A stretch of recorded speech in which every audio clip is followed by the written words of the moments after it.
అందరికీ నమస్కారం. బ్రహ్మర్షి పితామహ పత్రిజీ గారికి, వంశీ మాస్టర్ గారికి పాద నమస్కారాలు. హైమ మేడంకి, ఇక్కడ ఉన్న మాస్టర్స్ అందరికీ కూడా ఆత్మ ప్రణామాలు.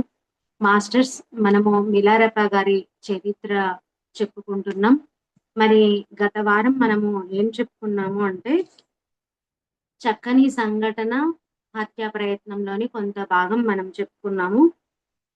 దాంట్లో మనం ఏం నేర్చుకున్నాం గత వారం క్లాస్‌లో అంటే, భూమి మీద ఎన్నో రకాల మంది గురువులు సమాజానికి జ్ఞానాన్ని అందిస్తూనే ఉంటారు. మరి పుస్తకాల రూపంలో కూడా మనకు జ్ఞానాన్ని అందుకుంటున్నాం మనమందరం కూడా. పుస్తకాల ద్వారా ఇంకా జ్ఞానాన్ని మనం పొందుతూనే ఉంటున్నాం. ఇప్పుడు మిలారెప్ప గారి చరిత్ర గూడా మనము ఈ బుక్కు ద్వారానే ఆయన చరిత్ర చెప్పుకుంటూ, ఆయన నుంచి మనము ఏం నేర్చుకోవాలో, ఎలా ఉండాలి అనేది మనం నేర్చుకుంటున్నాం మాస్టర్స్.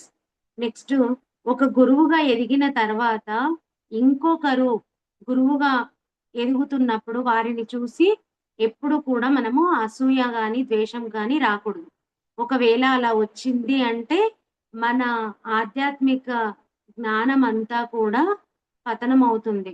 మనం అసలెప్పుడు గూడా పైకి రాలేము. అందుకే మనం ఎప్పుడు కూడా స్వీయ ఆత్మ పరిశీలన చేసుకుంటూ ఉండాలి. మనల్ని మనం ఉన్నతంగా ఎదగడానికి మన యూనివర్స్ ఎప్పుడూ గూడా సహాయం అందిస్తూనే ఉంటుంది. ఎప్పుడు అంటే, మనం ఎప్పుడైతే ధర్మంలో ఉంటామో, అందరికి జ్ఞానాన్ని అందిస్తూ, జ్ఞానాన్ని పొందుతూ, ఎవ్వరి మీద ఎటువంటి ద్వేషము, కోపము లేకుండా అందరితో ప్రేమతత్వము, ప్రతి జీవి పట్ల ప్రేమతత్వంతో ఉన్నప్పుడు మనకు యూనివర్స్ అన్ని రకాలుగా మనకు హెల్ప్ చేస్తుంది. మరి మనం ఈ వారము ఏం తెలుసుకోబోతున్నాము అంటే, గేష్ అనే గురువుగారు ఉంటారు గదా! మిలారెప్ప గారొచ్చిన ఊర్లో. మరి ఆయన మిలారెప్ప గారిపై ఎటువంటి అసూయ ద్వేషాలతో ఉండి, ఆయన మిలారెప్ప గారిపై ఎలాంటి హత్యా ప్రయత్నం చేయిస్తాడో మరి మనం ఈరోజు తెలుసుకుందాం మాస్టర్స్.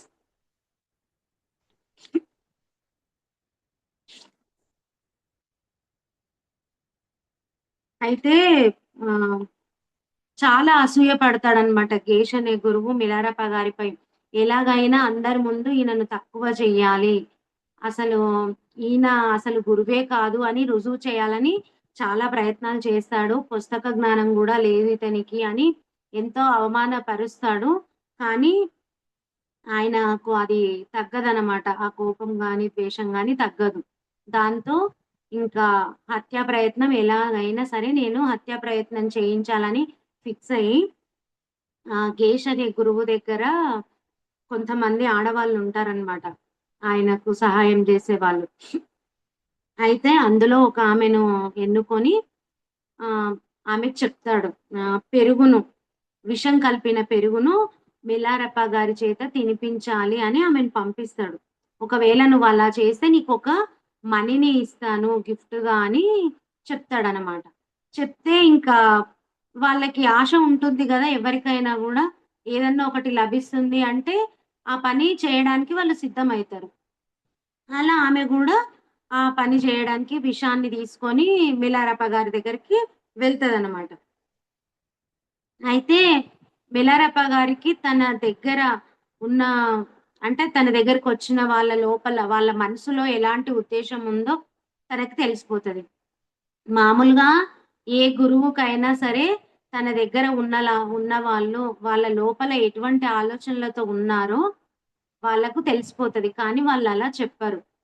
ఎందుకు చెప్పరు అంటే, ఏదో ఒక రోజు ప్రతి ఒక్కరూ ఏదో ఒక తప్పు చేసిన వాళ్ళే ఉంటారు. వాళ్ళ ఆలోచనలు ఇప్పుడు ఇలా ఉండొచ్చు. కానీ తర్వాత వాళ్ళు మారుతారు కదా! కాబట్టి గురువులు ఎప్పుడు కూడా ఒకరిని "నువ్విలా ఉన్నావు. దీన్ని మార్చుకో" అని ఎప్పుడు కూడా చెప్పరు. మనకు వంశీ సార్‌ని గూడా చాలామంది ఇలా అడిగారనమాట. నన్ను నేనేం మార్చుకోవాలి? చెప్పండి సార్ అంటే, నేనెలా చెప్తానో అది నువ్వే తెలుసుకొని నువ్వు మార్చుకో అని సారు చెప్పారు. ఒకరు అడిగినప్పుడు అందరిలో ఒకరు క్వెషన్ అడిగారనమాట. నేనేమన్నా మార్చుకునేదుందేమో చెప్పండి సార్ భౌతికంగా అంటే అలా అడిగారు. కానీ ఎవరిది వాళ్ళకే తెలుస్తది. ఇప్పుడు మనము ఈ కళల ద్వారా జ్ఞానాన్ని తీసుకుంటున్నాం గాబట్టి, మనకు ఆటోమేటిక్‌గా మన అంతర్గుణాలు ఎలా ఉన్నాయో చూపిస్తారు. మన ఆత్మలో ఎలా ఉన్నాదో చూపిస్తారు. భౌతికంగా అయితే మనం ఎలా ఉన్నామో మనకు తెలుస్తుంది గదా! మనం ఒక చిన్న మాట అంటే ఇప్పుడు ఆధ్యాత్మికంగా ముందుకెళ్తున్నప్పుడు, మనం ఒక చిన్న మాట ఏదన్నా అన్నామనుకోండి, ఒకరు బాధపడ్డారు. అప్పుడు మనకు తెలుస్తుందా? తెలియదా? అప్పుడు మనం అనుకుంటాం, "అరే! ఈ మాట అనేది లేకుండే నేనెందుకిలా అన్నాను" అని అనుకుంటాం. అయ్యో! నేను ఈ ఒక్క మాట వల్ల ఆమెను బాధ పెట్టినట్టయింది అని మనకు భౌతికంగా తెలుస్తుంది. కానీ మన ఆత్మలో ఎలా ఉంది అనేది మనం కలల ద్వారా తెలుసుకొని దాన్ని మార్చుకుంటున్నాం.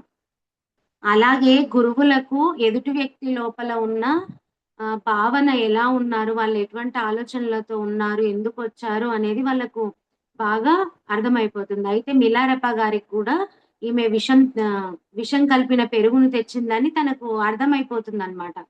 అప్పుడు మిలారెప్ప గారు ఏం చెప్తారంటే, ఆహ్, "నేనిప్పుడు దీన్ని తీసుకోను.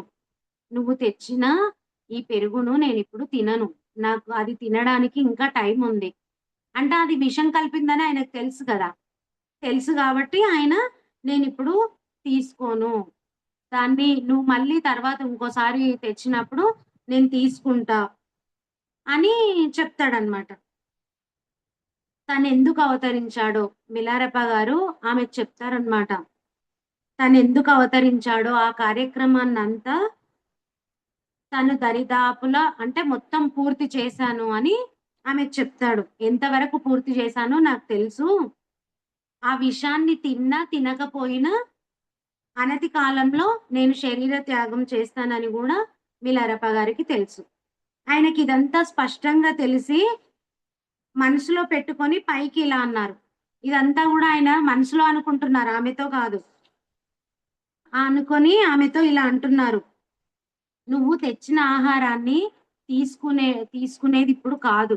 నువ్వు మరొకసారి తీసుకురా. అప్పుడు తప్పకుండా నేను దాన్ని తింటాను." ఆ మాట అనగానే ఆమె ఎంతో భయపడిపోతదనమాట. చాలా భయపడిపోతది. నేనెందుకొచ్చానో ఈయనకర్థమైపోయింది. అందుకే ఈయన ఇలా అంటుండు అనేసి అక్కడి నుంచి ఇంగ ఎళ్ళిపోయి గేష్ గారి దగ్గరకొచ్చి చెప్తది. మిలారెప్ప గారికి నేనెందుకు వెళ్ళానో, ఈ పెరుగు ఎందుకు తీసుకెళ్ళానో ఆయనకర్థమైపోయింది. అందుకే ఆయన ఇలా మాట్లాడారు. ఆయనకు తెలిసినట్టుంది అని చాలా భయపడిపోతదనమాట. అప్పుడు గేష్ గారు జెప్తారు, "నీ మొహం వాడికేం దెలుసు? అలాంటి శక్తులున్న వాళ్ళు ఇలా ఉండరు. అంటే మిలారెప గారిలాగా ఉండరు సాధారణంగా. వాళ్ళు చాలా ఇంకా ఉన్నతంగా ఉంటారు. వీడలాంటి వాడు కాదు" అని మిలారెప గారిని గురించి చెప్తాడనమాట. ఆయన అలా అన్నందుకు నువ్వు భయపడ్డావు గానీ, అలాంటి శక్తులు ఆయనకేం లేవు. అది నాకు దెలుసు. నువ్వు ఏదో ఆయన నార్మల్‌గా అన్నాడు. అదే నిజమని ఆయనకు తెలిసిపోయిందని నువ్వనుకుంటున్నావు. అలా ఆయనకేం తెల్వదు. నువ్వు మళ్ళీ ఆమెను విషం తీసుకొని వెళ్ళడానికి ప్రోత్సహిస్తుంటాడనమాట. ఆమె ఇంకా భయపడి నేనసలు వెళ్ళనంటే వెళ్ళను. ఆయనకన్నీ తెలిసిపోతాయి. నేను వెళ్ళను అంటాడు. అయితే ఆయనేమంటాడంటే గేష్ గారు, "నువ్వు ఒకవేళ విషం తీసుకపోయినావని నీకు తెలిసుంటే నిన్నే తాగమని చెప్తుండే గదా!"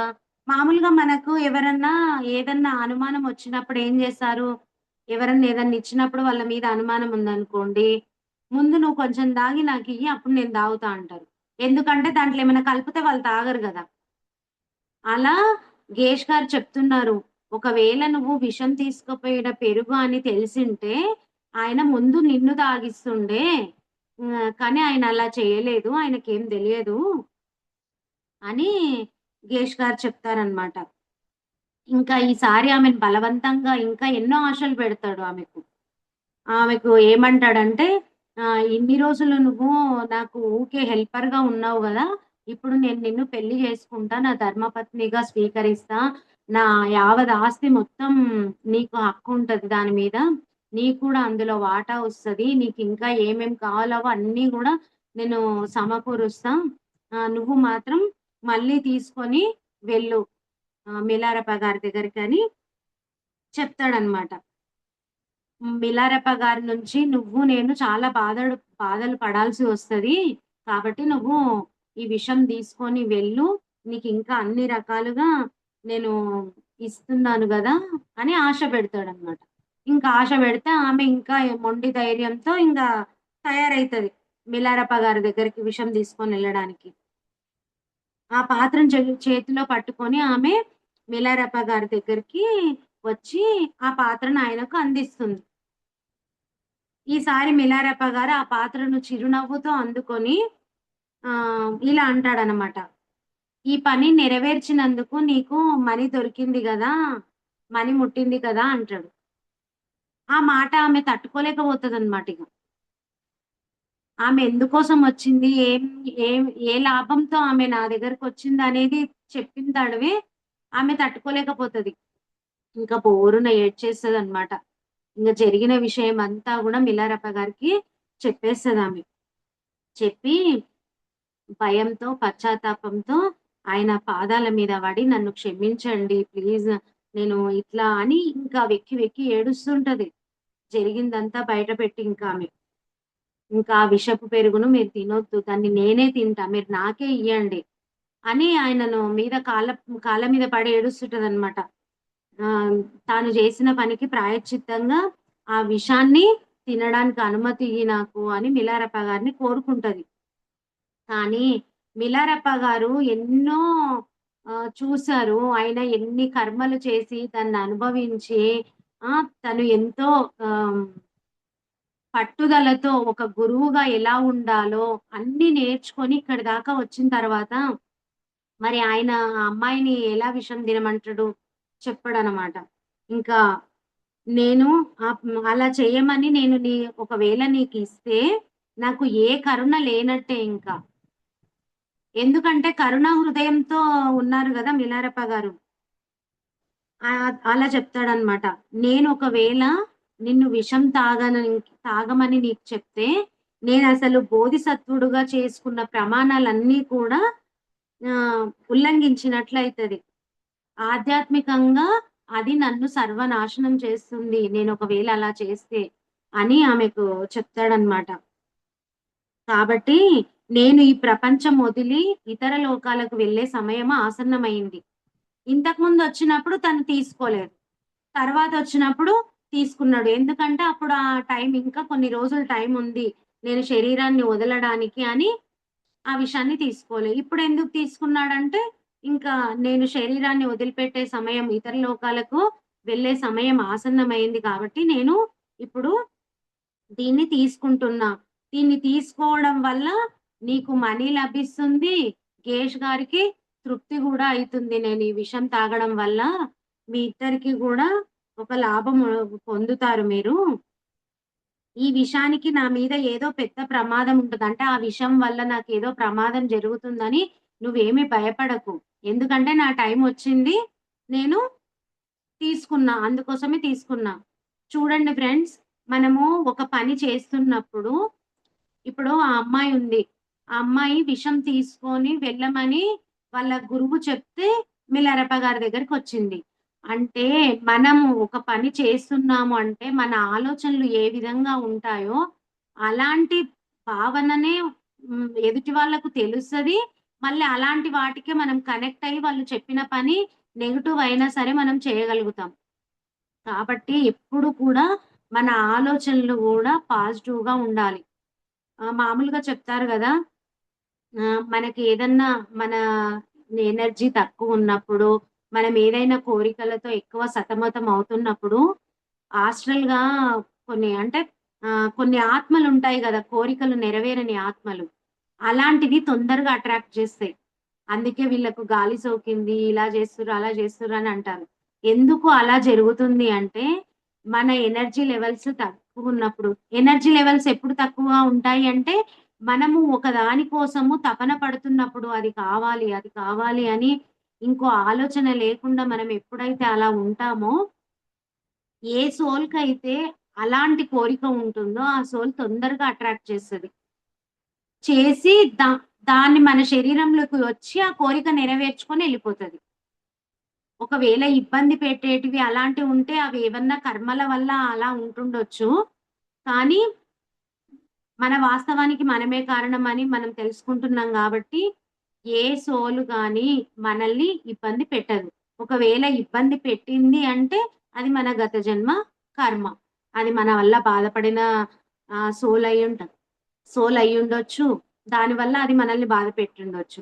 కానీ కోరికలు నెరవేర్చుకునే ఆత్మలు కొన్ని మాత్రం ఇలా అలాంటి కోరికలున్న వాళ్ళను అట్రాక్ట్ అయ్యి వాళ్ళ లోపలికి వెళ్లి ఆ కోరిక నెరవేర్చుకొని వెళ్ళిపోతది.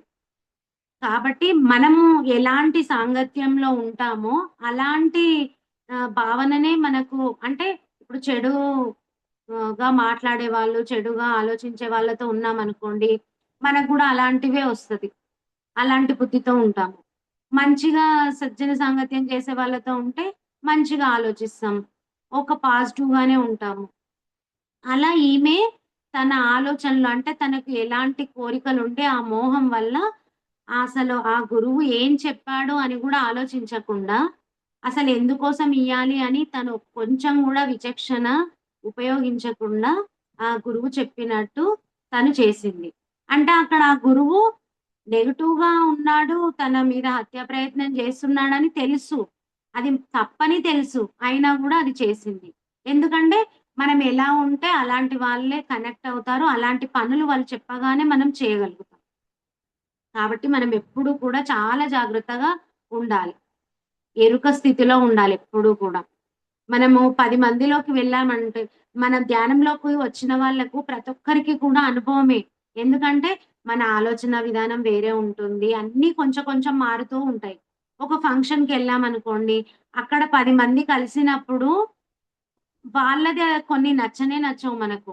కానీ మనం సైలెంట్‌గా ఉండాలి. దాన్ని మనం పట్టుకోకూడదు. వాళ్ళిలా అన్నారు, ఇలా ఉన్నారు అని ఇక మనం ఏది డిస్కషన్ చేయొద్దు. దాన్నక్కడే వదిలేసి రావాలి. ఎలాగైనా ఖచ్చితంగా ఆధ్యాత్మికంగా ఉన్నతంగా ఎదుగుతున్నప్పుడు ఖచ్చితంగా మన మీద ప్రభావం ఉంటుంది. ఏ విషయంలో అంటే మనం కొన్నిసార్లు పట్టించుకోము. ఎవరన్నా ఏదన్నా చెప్తుంటే నెగెటివ్‌గా చెప్తున్నప్పుడు దాన్ని పట్టించుకోమనుకోండి. అబ్బో! ఈమె ఇలా ఉంది. ఇంకా ధ్యానం చేస్తుంది. అన్నీ నేర్చుకుంది. ఇంక అన్నీ నాకే తెలుసు అన్నట్టుగా ఉంది. అసలు మనం చెప్పేది గూడా వినిపించుకుంటలేదు అని అనుకుంటారు. కానీ ఎవ్వరన్నా ఏదన్నా అనుకోని మనకు నచ్చినట్టు అందరితో ఒకేలాగా ఉండాలి. ఎందుకంటే మనము సమాజంలో ఉన్నాం గదా! అన్నిటికి వెళ్ళాలి, అందరితో కలవాలే. కానీ వాళ్ళన్న మాటలు పట్టుకోకూడదు. ఒకవేళ పట్టుకున్నామనుకో నెగెటివ్ మన లోపలికి జరుగుతుంది. అప్పుడు మనం నెగెటివ్‌గానే ఆలోచిస్తాం. మళ్ళీ దాన్ని తీసేయడానికి మళ్ళా రోజు జూమ్‌లో జాయిన్ అయ్యి అన్ని సజ్జన సాంగత్యం చేస్తూ ఉంటే అప్పుడు అబ్బా! మనం ఇలా ఉన్నాము, ఇది మార్చుకోవాలి అని అప్పుడు తెలుస్తుంది. కాబట్టి మనం ఎప్పుడూ కూడా ఎరుక స్థితిలో ఉండాలి. ఎప్పుడు పాజిటివ్‌గా ఉండాలి. అందరిలోకి వెళ్ళిన నెగెటివ్ మనుషులలో ఉన్నా సరే మనం మన ఆ నెగెటివ్‌ని మనం పట్టుకోకూడదు. అయితే ఆమె బలవంతంగా వాళ్ళ గురువు ఇచ్చిండని ఆమె అది తెచ్చిచ్చింది. అప్పుడు మిలారప్ప గారు చెప్తారు. అంటే తన టైం అయిపోయిందని మిలారప్ప గారికి ఖచ్చితంగా తెలుస్తది. ఇక్కడ ఇంకొక పాయింట్ ఫ్రెండ్స్. ప్రతి ఒక్కరికి చనిపోయే ముందు 3 నెలలన్నా, 6 నెలల ముందు వాళ్ళ మరణం వాళ్ళకి ముందే తెలుస్తుంది. ప్రతి ఒక్కరికి. కానీ వాళ్ళ కలల రూపంలో ఏదో ఒక ద్వారా వాళ్ళకు అర్థమైపోతది. పడుకున్నప్పుడు కలలో వచ్చినప్పుడు వాళ్ళకు ఎందుకు గుర్తుండదు అంటే వాళ్ళకంత శక్తి ఉండదు గదా! కాబట్టి వాళ్ళకి గుర్తుండదు. ధ్యానం చేసే వాళ్ళకు ఖచ్చితంగా కలల రూపంలో మాస్టర్స్ ఇస్తారు. ఇప్పుడు మనం జేస్తున్నాం. మనకు రాబోయేది ముందే తెలిస్తే మనం దాన్ని మార్చుకుంటున్నాం గదా! కర్మ విపాక ప్రక్రియ ద్వారా. కానీ ధ్యానం చేయని వాళ్ళు దాన్ని మార్చుకోలేరు.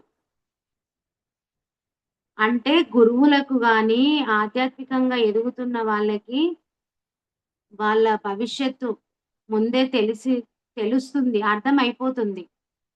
అప్పుడు వాళ్ళు దాన్ని బట్టి వాళ్ళు ముందుకెళ్తూ ఉంటారు. అలాగే మిలారెప్ప గారు ఫస్టు ఆ విషాన్ని తీసుకోకుండా తర్వాత తను తెచ్చినా గూడా తనని అంగీకరించి ఓకే. నాకిప్పుడు టైం అయిపోయింది గాబట్టి ఈ విషాన్ని తీసుకుంటున్నా. నువ్వు ఈ విషం ఇచ్చినా, ఇయ్యకపోయినా నన్ను శరీరాన్ని వదిలిపెట్టే సమయం వచ్చింది అని చెప్తారు. అప్పుడు ఇంకా ఆమె చాలా పశ్చాత్తాపం చెందుతది. చాలా బాధపడతది. ఎందుకంటే తప్పు చేసినప్పుడు వస్తది గదా! వాళ్ళకి. నీకు నేనిప్పుడు తీసుకోవడం వల్ల నీకు మనీ లభించింది. నువ్వు గేష్ గారికి కూడా తృప్తి కలుగుతుంది అని చెప్పి, దుష్కర్మ ప్రభావం వలన మీకు ఇప్పుడు మరి మీరు తప్పు చేశారు. నాకు విషం ఇచ్చారు. అంటే దుష్కర్మ చేశారు, చేస్తున్నారు. దీనివల్ల మీకు కష్టాలొచ్చినప్పుడు అందరి వలె మీరు భయపడకండి అని గూడా చెప్తున్నాడు. అంటే మనం ఒక పాపం చేసినప్పుడు ఖచ్చితంగా దాని ఫలితం అనుభవిస్తాం. అప్పుడు మిలారప్ప గారు చెప్తున్నారు. అది కూడా చూడండి. మళ్ళీ మిలారప్ప గారు ఎలా చెప్తున్నారు. ఎవరైనా అలా చెప్తారా? ఎవరు చెప్పరు. కానీ మిలారప్ప గారు చెప్తున్నారు ఆమెకి. అందరిలాగా మీరు కష్టాలొచ్చినప్పుడు అంటే మీరు చేసిన ఈ దుష్కర్మ వల్ల మీకు కష్టాలొచ్చినప్పుడు అందరిలాగా మీరు భయపడకండి. అప్పుడైనా సరే మీరు భక్తి మార్గంలోకి రండి. ప్రాయశ్చిత్తం జేసుకోండి. ఒకవేళ మీరిలా భక్తి సాధన చేయలేనప్పటికీ, మళ్ళీ అలాంటి దుఃఖాలను తెచ్చిపెట్టే పాపాలను ఇక ముందైనా మీరు చెయ్యకండి. ఇప్పుడు తెలిసింది గదా! పాపం తప్పు చేస్తున్నామని. కనీసం మీరు భక్తి మార్గంలోకి రాకపోయినా పర్వాలేదు. కనీసం అలాంటి తప్పులు మాత్రం మీరు చెయ్యకండి. నన్ను, నా శిష్యులను పూజించండి. ఇలాంటి సత్కర్మలు నువ్వు చెయ్యకపోతే, నువ్వు, మీ గురువుగారు, కేష్ గారు తప్పకుండా దానికి జన్మలెత్తాల్సొస్తుంది. మీరు దుష్కర్మలు అంటే, ఆ పాపాన్ని అనుభవించే జన్మలు మీరు ఎత్తాల్సొస్తుంది అని చెప్తాడనమాట. ఒకవేళ మీరు సుఖంగా ఉండే జన్మలెత్తాలంటే, దానికి మీకు ఆ జన్మలు రాకపోతే, నేనెంత వరకు సహాయపడాలనో నేనంత వరకు సహాయపడతానని గూడా చెప్తున్నాడు. సుఖపడే జన్మలు కావాలంటే. అంతవరకు నేను సహాయపడతాను. కానీ ఈ విషం నువ్వు ఈ విషం ఇచ్చి నేను తినడం వల్ల చనిపోయాను అని ఇప్పుడే ఎవ్వరికీ చెప్పొద్దు. విషం ఇచ్చారని ఎవ్వరికీ చెప్పొద్దు. నేను చనిపోయిన తర్వాత ఎలాగో అందరికీ తెలుస్తుంది. ఈ విషయం మాత్రం బాగా గుర్తుపెట్టుకో అని మిల్లారప్ప గారు చెప్తారనమాట. చెప్తే ఆమె ఇంకా మౌనంగా తిరిగి వెళ్ళిపోతుంది. జరిగిందంతా గూడా వాళ్ళ గురువు గేష్ గారికి అంతా వివరిస్తుంది. కానీ ఆయన అస్సలు నమ్మడండి. ఆ గేష్. "ఆ! సరే అవన్నీ పక్కకు పెట్టేసేయి" అనేసి ఆమెను పట్టించుకోవద్దంటాడనమాట. "ఇవన్నీ ఏమి నమ్మొద్దు. వాడు విషం తిన్నాడు. అంతే చాలింక. మిగిలిందంతా నేను చూసుకుంటాను. నువ్వు ఈ విషయం మాత్రం ఎవ్వరి దగ్గర నోరు జారొద్దు" అని చెప్తాడు.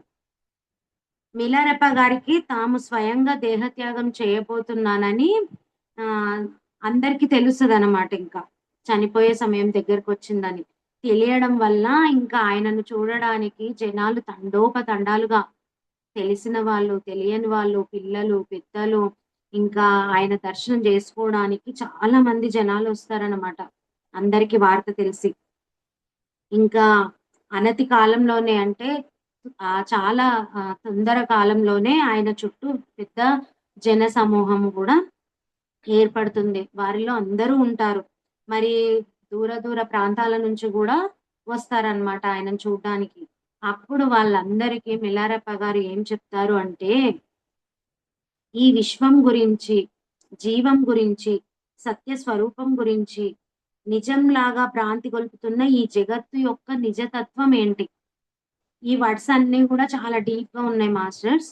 కాకపోతే ఇక్కడ ఏం చెప్తున్నారంటే, నిజంలాగా అంటే మనం ఇదంతా నిజమే అని నమ్ముతున్నాం గదా! మన లైఫ్ అంతా నిజమే అనుకుంటున్నాం. కానీ పైలోకాల్లో డిజైన్ చేసుకొని ఇక్కడ ఒక నాటకం వేయాలి అని మనమొచ్చాం. అది ఆధ్యాత్మికంగా వచ్చినంక తెలుస్తది. అది అందరికీ ఈ జగత్తు యొక్క నిజతత్వం ఏంటి అని విషయాలు మిలారప్ప గారు అందరికి వివరిస్తారనమాట. ఈ విధంగా చాలా రోజులు గడిచిపోయింది. ఆ రోజుల్లో ఇంకా ఆధ్యాత్మికంగా పరిణతి చెందిన వారికి చిత్ర విచిత్రమైన దర్శనాలు, ఇంకా ధ్యానంలో ఉన్న వాళ్ళకి ఎలాంటి అనుభవాలొస్తాయి తెలుసు గదా! అందరికీ ఎక్కడన్నా గ్రూప్‌గా మెడిటేషన్ చేసినప్పుడు, ఒక ప్రోగ్రామ్‌లో వెళ్ళినప్పుడు, అందరూ ధ్యానంలో ఉన్నప్పుడు అందరికీ ఇప్పుడు మనమే అడుగుతున్నాం రోజు జూమ్‌లో ధ్యానం చేసిన తర్వాత మీ అనుభవాలు షేర్ చేయండి మాస్టర్స్ అని అంటున్నాం. ఎందుకు అంటే ఒక్కరికొచ్చిన అనుభవం పత్రి సారు అందరి అనుభవాలు వినాలి అని చెప్తాడు. ఎందుకు అంటే మన అవి మన అనుభవాల్లాగా కూడా మనము స్వీకరించాలి. మనం చాలా మంది ఏమంటారు, "నేను ఎంతసేపు ధ్యానం చేసినా నాకొక్క అనుభవం గూడా రాదు. అసలు నాకు అనుభవాలే రావు. అందరూ ఎన్నెన్నో చెప్తున్నారు" అనంటారు. కానీ ఒకరి అనుభవము మన అనుభవంలాగా దాన్ని స్వీకరించాలి. ఓకే అని. అంటే చాలా సార్లు మనకు వాళ్ళ అనుభవాలు విన్నా గూడా మనకెంతో సంతోషమైతుంది. ఎందుకంటే అవన్నీ మన ఆత్మ తీసుకుంటుంది. అది మన లోపలికెళ్ళి ఒక రకమైన ఆనందమొస్తుంది మనకు. అది ఎవరిది వాళ్ళకే అర్థమైతది. అలాగే మిలారెప్ప గారిని చూడ్డానికి వచ్చినప్పుడు, ఆయన సందేశం ఇస్తున్నప్పుడు, అన్నీ చెప్తున్నప్పుడు అందరికీ ఎన్నో రకాల అనుభవాలొస్తున్నాయంట. వాళ్ళు దివ్య దర్శనాలు కలుగుతున్నాయి. ఇంకా ఉత్తమ లోకాలలో నుండి కూడా మాస్టర్స్ వచ్చి ఆయన బోధ వింటున్నారు. ఆయన జ్ఞానబోధ వింటున్నారు. అలా ఎంతో మందికి అనుభవం అయ్యింది. ఇంకా ఆకాశంలో ఎన్నో రకాల ఇంద్రధనస్సులు వచ్చాయి. అంటే ఎన్నో మార్పులు జరుగుతున్నాయన్నమాట. సర్వజన సమూహానికి కూడా చిన్న చిన్న అంటే ప్రతి ఒక్కరికి గూడా చిన్న చిన్న అనుభవాలు జరిగాయి. చిత్ర విచిత్రమైన రంగులు, మేఘాలు పల్లకిల వలె, పతకాల వలె దర్శనమైనాయి. దివ్యమైన మేఘాలు పుష్పవృష్టిని కురిపించాయంట. దివ్య వాద్యాలు వినిపించాయి. అంటే ఎన్నో శబ్దాలు వినిపిస్తున్నాయి. దివ్య పరిమళం వ్యాపించింది. అంటే ఎంతో సుగంధము అక్కడంతా వస్తుంది. ఇవన్నీ కూడా అందరికీ అనుభవం అయినాయంట ఫ్రెండ్స్. అంటే ధ్యానంలో వచ్చిన ప్రతి ఒక్కరికి కూడా మనం రీసెంట్‌గా 2 క్లాసుల కిందే చెప్పుకున్నాం. అంటే మనం ఒక క్లాస్ చెప్తున్నప్పుడు ఇంట్లో కూర్చొనైనా ధ్యానం చేస్తున్నప్పుడు మనం ఒక్కరం చేస్తున్నా, ఇలా జూమ్‌లో క్లాసులు చెప్తున్నా, ఇక్కడ వినేవాళ్ళే కాదు, ఇంకా మనకు కనిపించని మాస్టర్స్ ఎంతోమంది వింటూ ఉంటారు. అది చూడగలిగే శక్తి ఎలా వస్తుంది అంటే, మనకి సాధన ద్వారానే వస్తుంది. ఇంకా దేవతామూర్తులు కూడా అక్కడ వచ్చారంట. ఆకాశంలో సమావేశమైన దేవతలకు భూమిపై ఉన్న మానవులందరికీ కూడా మధ్య సామరస్యము కుదిరింది. అంటే అలాంటి ప్లేస్ అంటే అందరికీ కూడా ఒక రకమైన ఆనందం, ఆత్మానందం. ఇప్పుడు మనం కడతాల్లో వెళ్ళినప్పుడు వేల మంది ఉంటారు కదా మాస్టర్స్. అక్కడ ఎలా అంటే అనుభవం వస్తుంది అందరికి గూడా. చెప్పలేని ఒక ఆత్మ బంధువుల్లాగా ఫీల్ అయితారు అక్కడికెళ్తే. అసలు వాళ్ళెవరో తెలవదు. ఈ జూమ్‌లోనే ఉన్నాం. మీరెవరో తెలవదు. నేనెవరో తెలవదు. ఇక్కడ కలుసుకున్నాము. ఈ మనం ఎక్కడెక్కడి నుంచో ఈ జూమ్‌లో ఒక దగ్గరికొచ్చాము అంటే మనమందరం కూడా ఏదో ఒక జన్మలో ఎక్కడో ఒక దగ్గర కనెక్ట్ అయ్యి ఉన్నాం. అందుకే మరి మీరు నేనే ఎందుకు కలుసుకోవాలి? అంటే మనకేదో కనెక్టివిటీ ఉంది. ఆత్మ బంధువులం. అందుకే ఇక్కడ మనము కలుసుకున్నాం. ఇదంతా కూడా నేర్చుకుంటున్నాం. నిజానికి ఆధ్యాత్మికంగా పరిణితి చెందిన మానవులు చాలా కొద్ది సంఖ్యలో ఉంటారు. తక్కిన వాళ్ళందరూ గూడా పిల్లల్లాగా ఆడుకుంటూ ఉంటారు అని చెప్తున్నారు. భక్తి, పూజ, పురస్కారం ప్రతిరోజు చేసేవారు కూడా వీరిలో ఉన్నారు. ఉపదేశం పొందిన వాళ్ళుండొచ్చు, ఉపదేశము పొందని వాళ్ళు ఉండొచ్చు.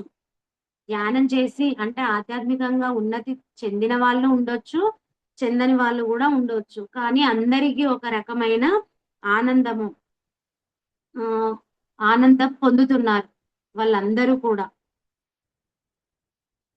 అంతా కూడా అంటే వాళ్ళకు దివ్య దర్శనాలు అయితున్న వాళ్ళు అలా ఉన్నారు. అన్ని రకాల అనుభవాలు అక్కడ అందరూ కూడా పొందుతున్నారనమాట. అసలు ఇలాంటి అనుభవాలు మళ్ళీ నాకే ఎందుకొచ్చాయి? ఇప్పుడు మామూలుగా ఒకరు తెలిసిందనుకోండి, ఇలాంటి అనుభవము నాకే ఎందుకొచ్చింది? మిగతా వాళ్ళకెందుకు రాలేదు? అని ఒకరు మేలారప్ప గారిని క్వెషన్ అడుగుతున్నారు. అంటే అక్కడ దేవతలు, మాస్టర్సు, ఉన్నత లోకాల నుంచి మాస్టర్సు, కింద భూమి మీద మనుషులు వీళ్ళందరూ ఎంతో సంతోషంగా నీ జ్ఞానాన్ని వింటున్నారు. మరి అదంతా గూడా నాకొక్కరికే ఎందుకు కనిపిస్తుంది? మిగతా వాళ్ళకు ఎందుకు కనిపించట్లేదు ఇంత అని మిలారప్ప గారిని ఒకరు అడుగుతున్నారనమాట వాళ్ళ శిష్యులు. అడిగినప్పుడు మిలారప్ప గారు చెప్తున్నారు. సాధనలో భక్తి శ్రద్ధ ఉండడమే చాలదు. మానవులందరికీ ఉండే ప్రబలమైన 2 బలహీనతల నుండి కూడా వాళ్ళు పూర్తిగా విముక్తులవ్వాలి. అంటే ఇది మనకు గూడా అవసరం ఫ్రెండ్స్. నామరూపాత్మకమైనది కళ్ళకు కనిపించేది మాత్రమే నిజమనే నమ్మకము తొలగాలి. ఇక్కడ చెప్తున్నాడు మనకు సాధనలో భక్తి, శ్రద్ధ ఉండడమే సరిపోదు. అంటే అలాంటి అనుభవాలు మనకు కలగాలంటే, మనకు ధ్యానంలో కూర్చుంటా దివ్య దర్శనాలు కావాలి అంటే, మనకు ఆ శ్రద్ధ ఉండడమే కాదు. మనకు 2 మానవులందరికీ 2 బలహీనతలుంటాయంట. ఆ 2 బలహీనతలు ఏంటి అంటే, నేను, నాది. అందరూ చెప్తారు కదా మాస్టర్స్. నేను, నాది అని ఎప్పుడైతే వదులుతామో అప్పుడే మనము ఆత్మస్వరూపులం అనేది అర్థమైతది. అది ఒకటి. నేను, నాది అనేది ఒకటి. కళ్ళకు కనిపించేదంతా నిజమే. మిగిలిందంతా ఇంకా మనం నమ్మం. అలాంటివి. ఆ 2 కూడా మనము వదలాలి. వదిలినప్పుడు మనకి ఎన్నో రకాలైన దివ్య దర్శనాలు మనకు జరుగుతాయి. అంటే ఇది మనం కూడా కావాలన్నమాట. మనకవసరం ఇది. నేనొక్కడినే ఉన్నాననే భావన తొలగాలి. ఇవి తొలగితే తప్ప ఆ దివ్య దర్శనాలు చూడ్డానికి మనం అర్హులము కాము. మనం చేసే చెడ్డ కర్మల కంటే, మనం చేసే పుణ్యకర్మలే బలమైనవిగా ఉండాలి. అప్పుడు మనం శుద్ధ చైతన్యంలో లయించడం అనేది మనకే తెలుస్తుంది. ఈ 3 మనం బాగా గుర్తుపెట్టుకోవాలి మాస్టర్స్. మనం చేసే చెడ్డ కర్మలు తగ్గిపోతూ ఉండాలి. ఎప్పుడు పుణ్యకర్మలు చేస్తూ ఉండాలి. ఇవి ఆల్రెడీ మనమందరము నేర్చుకుంటున్నాం గదా! ఇక్కడ ధ్యానంలోకొచ్చిన తర్వాత మనం నేర్చుకుంటున్నాం. ఏమని? నేను శరీరం కాదు, నేను మనసు కాదు, నేను ఆత్మను, నేను శుద్ధ చైతన్యాన్ని అనేది మనం తెలుసుకుంటున్నాం. ఇంకా కళ్ళకు కనిపించేదే నిజం గాదు. మనమిప్పుడు కొన్ని సార్లు ఏమైతది? చూసిందే నమ్ముతారు. అక్కడ చూసిందే నిజము. ఇంకా వేరే వాళ్ళు ఏది చెప్పినా నమ్మము. అది తప్పైనా కావచ్చు, కరెక్ట్ అయినా కావచ్చు. కరెక్ట్ అయితే పర్వాలేదు. ఓకే. నేను చూసింది కరెక్టే. అది నిజము. కానీ ఒక ఒక దాన్ని ఒక మనిషి ఒక సంఘటన జరుగుతుందండి. ఒక మనిషి దాన్ని వాళ్ళ ఆలోచనలు బట్టి ఆ కోణంలో కనిపిస్తుంది. అందుకే చెప్తారు గదా! దృష్టిని బట్టి సృష్టి. అంటే మనం ఎలా చూస్తే అలాగే కనిపిస్తుంది. పచ్చ కామెర్లు వచ్చిన వాడికి లోకమంతా పచ్చగా కనిపిస్తుంది. అది మనం తీసేయాలి. అంటే చూసిన దాన్ని అదే కరెక్ట్ అనే దాని మీద మనము ఉండొద్దు. అంటే కొన్ని సార్లు కరెక్ట్ అయి ఉండొచ్చు. కొన్ని సార్లు తప్పై ఉండొచ్చు. కానీ అదే నిజమని నమ్ముతాం గదా! అలాంటి భావన నుంచి మనము బయటికి రావాలి. ఇలా ఆహ్, ఇదంతా కూడా మిలారెప్ప గారు చెప్తున్నారనమాట. ఆయన ఇదంతా చెప్పిన తర్వాత ఆయన ఏదైనా సరే పాటల రూపంలో వ్యక్తపరుస్తారు. అలాగే ఇక్కడ కూడా ఆహ్, ఆయన చెప్పే జ్ఞానం అంతా గూడా పాటల రూపంలో అందరికీ తెలియజేస్తున్నారనమాట. ఎందుకంటే మనకు ఇట్లా చెప్పడం కంటే పాటల రూపంలో ఇంకా దృశ్యం చూసే రూపంలో మనం తొందరగా కనెక్ట్ అవుతాం.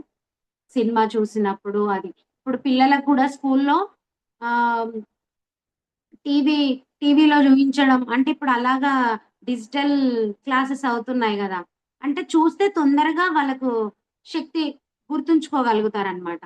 అలాగా మిలారెప్ప గారు పాటల రూపంలో వాళ్ళకి చెప్తే ఇంకా బాగా గుర్తుపెట్టుకుంటారు.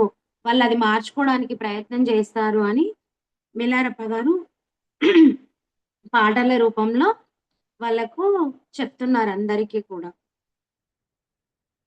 అంటే చెడ్డ కర్మలు చేసిన వారు వాటి ప్రాబల్యం వలన మళ్ళీ జన్మలెత్తినప్పుడు వారి తత్వం పుడుతూనే చెడు కర్మల వైపు ఉన్ముక్తమవుతుంది. అంటే మళ్ళీ పుట్టినప్పుడు కూడా వాళ్ళు చెడు కర్మల వైపే ఎక్కువగా వెళ్తారు. ఇంకా హీనం ఏంటంటే అటువంటి కర్మలు చేసేటప్పుడు సంతోషానుభూతి పొందుతారు. అందువలన ఇంకా ఇంకా ఆ పాపం చేసే గుణమే వృద్ధి పొందుతూ ఉంటుంది. దాని వలన వెనకటి కర్మల కంటే ఇప్పుడు మళ్ళీ ఇంకా ఇంకా చెడ్డ కర్మలు చేసుకుంటూ పోతారు. అయితే ఈ చెడ్డ కర్మ యొక్క ప్రాబల్యాన్ని మంచి చేయాలనే హృదయపూర్వకమైన కోరిక ఉన్నప్పుడే వాళ్ళు ఆ చెడ్డ కర్మలు మానేస్తారు. లేకపోతే వాళ్ళు జన్మలు తీసుకున్న కొద్దీ అలాగే చెడ్డ కర్మలు చేయాలనే అనిపిస్తుంది. అందుకోసమే మనము పెంచుకోవాలి. మంచి చేయాలనే కోరికను పెంచుకోవాలి అని చెప్తున్నారనమాట. అంటే తెలిసి కావాలని చేస్తారు గదా కొంతమంది. అంటే అది తప్పని తెలిసినా చేస్తారు గదా! అలా చేసినప్పుడు ఇంకెక్కువ పాపమొస్తుంది. మనకు తెలియనప్పుడు చేస్తే అది కొంచెం పాపమొస్తుంది. కావాలని అది తప్పని తెలిసి చేస్తే ఇంకా ఎక్కువ పాపమొస్తుంది. అది అందరికీ తెలుసు. అలా పాపాన్ని చేసుకుంటూ పోతే ఇంకా తన జన్మ అంతా కూడా ముక్తిని పొందలేకపోతాడు. మళ్ళీ ఎన్నో జన్మలు పడుతుంది మళ్ళీ వాళ్ళు ముక్తిని సాధించాలంటే. మళ్ళీ వాళ్ళు చెడు కర్మలు చేస్తూ ఇప్పుడు చెడు సహవాసం అని చెప్పుకున్నాం గదా! తను చేసేదే గాక ఇతరులకు కూడా చెడు చేయాలని ప్రోత్సహిస్తూ ఉంటే, ఆ బోధనలు విని వాళ్ళు అవతలి వాళ్ళు గూడా చెడిపోతారు గదా! అది ఇంకా పెద్ద ప్రాబ్లమ్ అవుతుంది. అక్కడ ఇంకా ఎక్కువ కర్మొస్తుంది అని చెప్తున్నారు. అయితే మాస్టర్స్ ఇక్కడ ఒకటి చెప్పాలనుకుంటున్నా. ఏంటి అంటే, గత జన్మల వల్ల చెడు కర్మలు చేస్తూ ఉంటాం. పుట్టినప్పుడు మళ్ళీ చెడు కర్మలే చేయాలనిపిస్తూ ఉంటుంది. దీనికి ఎగ్జాంపుల్‌గా మహాభారతంలో దుర్యోధనుడు ఆయన మనకు వంశీసారు ప్రతి ఒక్కరిలో మంచి, చెడు 2 ఉంటాయని మహాభారతంలోని ఆహ్, కౌరవులలో గూడా మంచి గుణాలున్నాయనేది మనకు వంశీ సార్ క్లాసెస్ ద్వారా మనమందరం తెలుసుకున్నాం. అయితే దుర్యోధనుడు కూడా ఎన్నో మంచి పనులు చేశారు. కానీ అవి ఎప్పుడు గూడా బయటికి రాలేవు. మరి తనకు చెడు చేస్తున్నానని గూడా తనకు తెలుసు. అయితే ఇది ఎక్కడో నేను ఇంతవరకు విన్నా మాస్టర్స్ దుర్యోధనుడికి తను చేసే పనులన్నీ గూడా తప్పని తెలుస్తుందంట. కానీ ఆ తప్పే చెయ్యాలనిపిస్తుందంట. అది తప్పని తెలిసినా అదే చెయ్యాలనిపిస్తుంది. అలా చేస్తేనే నాకు సంతోషం అయితుంది అని చెప్తాడంట. అంటే గత జన్మల ఉన్న గుణాల వల్ల వాళ్ళ ఆ ప్రభావం ఉంటుంది. గుణాల యొక్క అంటారు గదా! గత జన్మల వాసనలుంటాయి అని.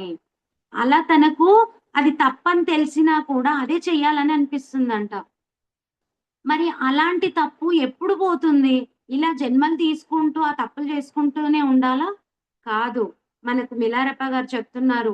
ఇలా ఉంటే ఇంకా చెడు కర్మలు చేస్తూనే ఉంటావు. నీ పాపకర్మలన్నీ పుణ్యకర్మలు గూడా వెళ్ళిపోతాయి. కాబట్టి మనం ఎప్పుడైతే మంచి చేయాలని హృదయం నుంచి ఎప్పుడైతే బలమైన కోరిక మనకొస్తుందో, అప్పుడు మనము అక్కడ స్టాప్ చేసి ఇంకా మంచి చేయాలని మన బుద్ధిలో వస్తుందంట అటువంటి ఆలోచన. అప్పటి వరకు అవి చేస్తూనే ఉంటారు. కాబట్టి మన గుణాలను మార్చుకునే అవకాశం మనకి ఇంకా చాలా ఆహ్, బాగా మనకు వంశీ సార్ అందించారు. ఎందుకంటే మనం ఇప్పుడు భౌతికంగా అన్నీ మార్చుకుంటున్నాం. కానీ మన లోపల అంతర్గుణాలు ఎలా ఉన్నాయి అనేది మనం కళల ద్వారానే మార్చుకుంటున్నాం గదా! మనం ఎంతో అదృష్టవంతులం. ఇలాంటి ప్రాసెస్ ఆహ్, చేయడానికి మనం అర్హులమైనం.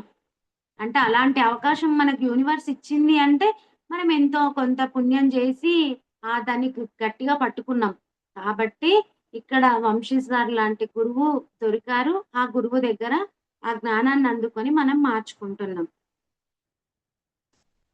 ఎట్టి బాధలు లేకుండా ఉండాలంటే తానెప్పుడు ఇతరులను బాధించకూడదు.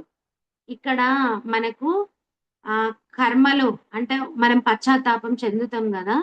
మిలారప్ప గారు చెప్తున్నారు. మనం తప్పు చేశామని తెలుసు. మరి పశ్చాత్తాపం పొందాలంటే ఎలా పొందాలి అనేది చాలా చక్కగా మనకు వివరించారు మిలారప్ప గారు.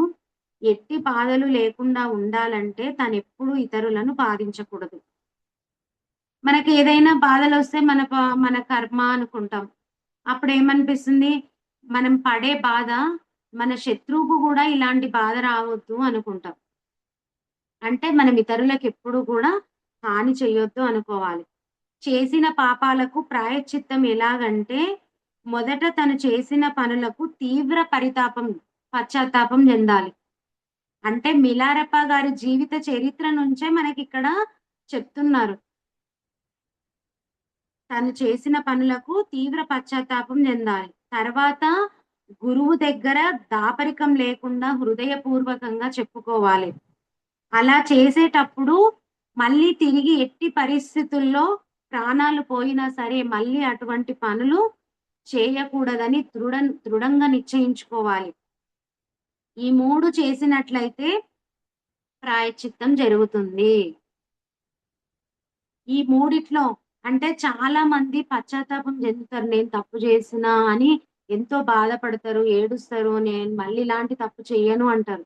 కానీ కొంతమంది ఎలా ఉంటారు అంటే, అప్పటి వరకు ఆ బాధ ఉన్నంత సేపు వాళ్ళు అలాంటి భావనతో ఉంటారు. మళ్ళీ తర్వాత ఏమైతది? మళ్ళీ యథావిధిగా మళ్ళీ అదే తప్పు చేస్తూ ఉంటారు. అది మాత్రం పశ్చాత్తాపం కాదు. అలాంటి వాళ్ళకు ఎప్పుడు రియలైజేషన్ అంటే ఒకసారి అయ్యో! పాపం బాధపడి నేను మళ్ళీ చెయ్యను అని మళ్ళీ చేస్తూ ఉంటే అలాంటి వాళ్ళకు ఎలా పశ్చాత్తాపం క్లియర్ అయితది? ఎలా వాళ్ళ కర్మలు క్లియర్ అయితాయి? క్లియర్ కావు గదా! అందుకోసమే మనం గట్టిగా దృఢంగా నిర్ణయించుకోవాలి. మళ్ళీ ఇలాంటి తప్పు నేను చెయ్యను అని. మరి మిలారెప్ప గారు అలాగే ఉన్నారు గదా! తను క్షుద్ర విద్యల వల్ల అది నేర్చుకొని ఎంతో మందిని బాధ పెట్టిండ్రు. తర్వాత రియలైజ్ అయ్యి మళ్ళీ ఒక గురువును వెతుక్కోవడానికి, పట్టుకోవడానికి కూడా తను ఎంతో కష్టపడి, ఆ గురువు దగ్గర ఎంతో శిక్షణ తీసుకొని, అలా పశ్చాత్తాపం చెందినందుకే ఇప్పుడు ఒక మహా గొప్ప గురువుగా మిలారెప్ప గారు ఉన్నారు మాస్టర్స్.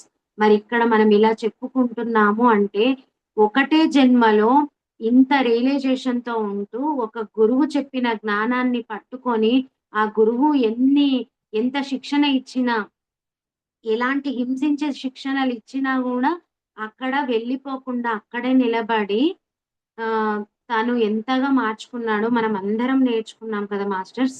మరి అలాంటి పశ్చాత్తాపం ఒక పాపం ఒక తప్పు చేసినప్పుడు అలాంటి పశ్చాత్తాపం మనలో ఉండాలి. అసలు పశ్చాత్తాపం అంటే ఏంటి మాస్టర్స్? పశ్చాత్తాపం అంటే ఏంటి అంటే, మనము తప్పు చేశానని బాధపడుతున్నాం కరెక్టే. కానీ మళ్ళీ అలాంటి తప్పు ఎప్పుడు చెయ్యను ఇంకా అని మనము దృఢంగా ఉండాలి. అదే చెప్తున్నారు గదా! మిలారెప్ప గారు. ఈ పాయింట్ మనం బాగా గుర్తుపెట్టుకోవాలి. అప్పుడే మనము పశ్చాత్తాపము చెందినట్టు. దీనికి ఇంకొకటి ఎగ్జాంపుల్ చెప్తాను మాస్టర్స్. పశ్చాత్తాపం గురించి. భీష్ముడు ఆహ్, మహాభారత యుద్ధ సంగ్రామంలో 1000 బాణాలపై అర్జునుడు 1000 బాణాలపై తనని పడుకోబెడతాడు. అంటే తను లేవకుండా ఆ 1000 బాణాలపై ఉంటాడు. కానీ అప్పుడు భీష్ముడు చెప్తాడంట అర్జునుడికి, "అర్జునా! నువ్వు 1000 బాణాలపై నన్ను ఇలా పండబెట్టినందుకు ఈ బాణాల నొప్పికి నేను బాధపడడం లేదు. నేను పశ్చాత్తాపం చెందడం లేదు. ఒక సభలో అంటే ఒక నిండు సభలో ద్రౌపదిని వ ద్ర వివస్త్రను చేస్తూ ఉంటే ద్రౌపది నన్నడుగుతుంది.